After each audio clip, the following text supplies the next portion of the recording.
Di tahun 2020, perusahaan teknologi Apple memutuskan untuk menghilangkan perangkat kepala charger dari kotak pembelian iPhone 12. Tak lama kemudian, Samsung dan Xiaomi meniru langkah serupa dalam penjualan Samsung Galaxy S21 dan Xiaomi Mi 11. Apple dan Samsung menolak untuk diwawancara CNN Indonesia. Namun, dalam laman resmi mereka, keputusan untuk tidak menyertakan charger dan earphone bertujuan untuk mempromosikan kebiasaan ramah lingkungan dengan cara mengurangi emisi karbon yang dihasilkan oleh sampah elektronik.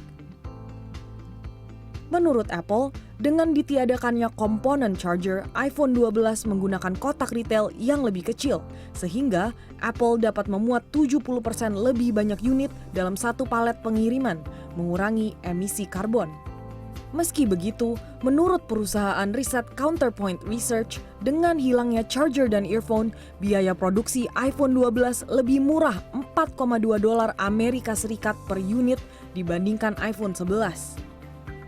Di akhir tahun 2020, 63 juta unit iPhone 12 berhasil terjual, menambah laba Apple lebih dari $264 juta AS. Data tersebut juga membuktikan, meski charger sudah ditiadakan, permintaan untuk iPhone masih tinggi. Nama saya Riko, sekitar 2 bulan yang lalu saya baru beli iPhone 12. Nggak keberatan sih saya, biasa aja. Karena dia masih ada kabelnya kan, masih ada kabel, jadi saya pikir saya masih bisa pakai kepalanya dari perangkat lainnya gitu. Saya pakai kepala charger dari iPad saya. Jadi saya kebetulan dia Type C juga, Type C ke iPhone, jadi cocok gitu, dan chargernya juga nggak ada masalah sih, cepet juga gitu. Dulu saya juga pernah dari iPhone 11 saya selalu pakai kepalanya iPad gitu biar lebih cepet chargernya. Konsumen iPhone 12, Samsung Galaxy S21, dan Xiaomi Mi 11 diminta untuk memakai kembali charger dari perangkat lawas.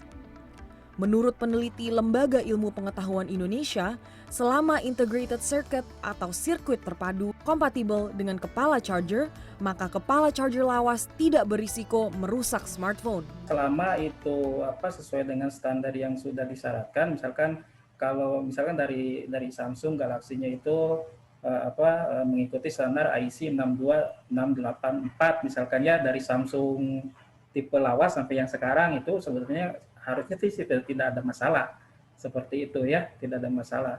Kecuali memang speknya saja yang benar-benar berbeda gitu ya.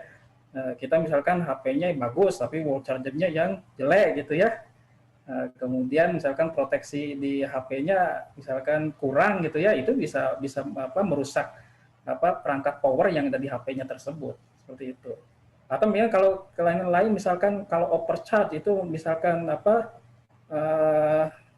misalkan tidak ada proteksi dari wall charger-nya dan tidak ada juga proteksi dari si handphone-nya, itu mengakibatkan HP-nya itu si baterainya itu kemudian overheating, bisa saja itu meledak.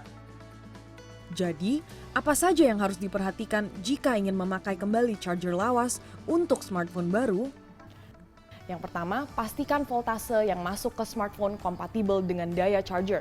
Sesuaikan charger dengan kebutuhan arus smartphone. Jangan terlalu besar atau terlalu kecil. Voltase biasanya tertera di kepala perangkat charger. Dan yang kedua, pastikan kepala charger tersertifikasi. Konsumen bisa memeriksa dari situs produsen atau tanya kepada penjual. Karmel Mursalim, Yulian Asri, Jakarta.